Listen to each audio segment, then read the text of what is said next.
Welcome to Minkowskie Palace.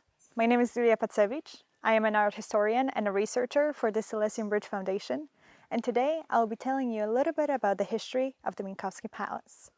So, the palace dates back to the 18th century, as its grandeur presence hints. It was designed for Prussian cavalry general Friedrich Wilhelm von Seydlitz, and it drew inspiration from the Sanssouci Palace.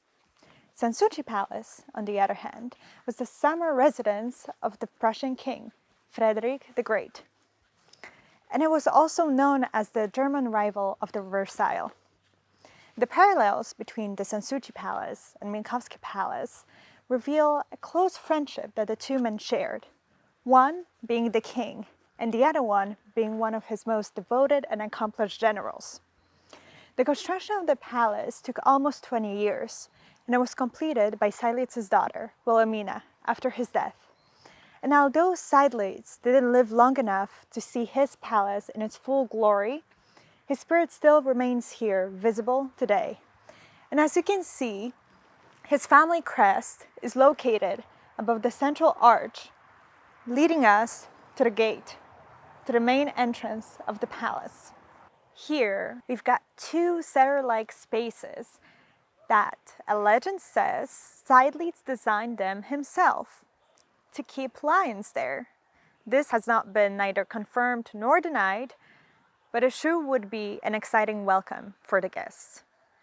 After its completion, the palace changed hands over the years.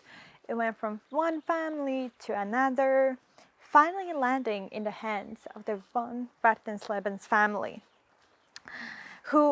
the Wartenslebens took great care of the palace, renovating it as well as renovating the tomb of Seydlitz himself.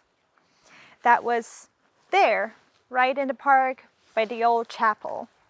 Unfortunately, we can't see the tomb right now because it was destroyed in the 1950s.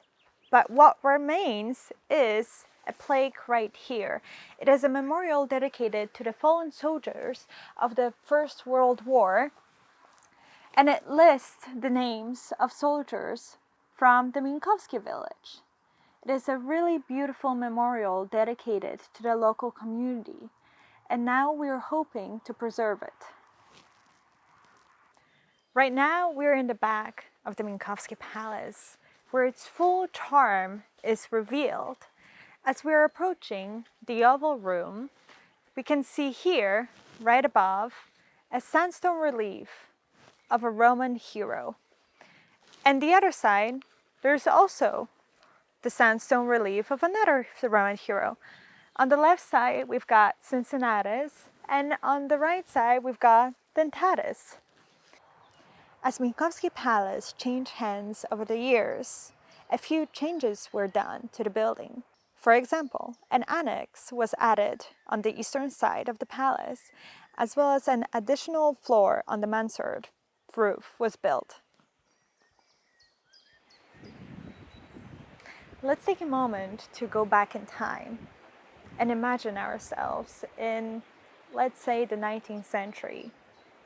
You're at Minkowskie Palace, dancing in the Oval Room, hearing music being played from the music room next door. You decide to take a fresh air, so you open the doors that lead us to the garden right here. You take a step out, you go down the stairs, and you go through a not existent right now small wooden bridge over a little stream. And you get to the park, and you're listening to the birds chirping around you, and you're smelling the beautiful scents of the plants that von Seydlitz planted. The interesting story of what happened inside of the palace begins during the Second World War. Some say it was a brothel. We're not really so sure about that, but what we know is that the officers would come here and invite women here to dance, to have parties, to drink.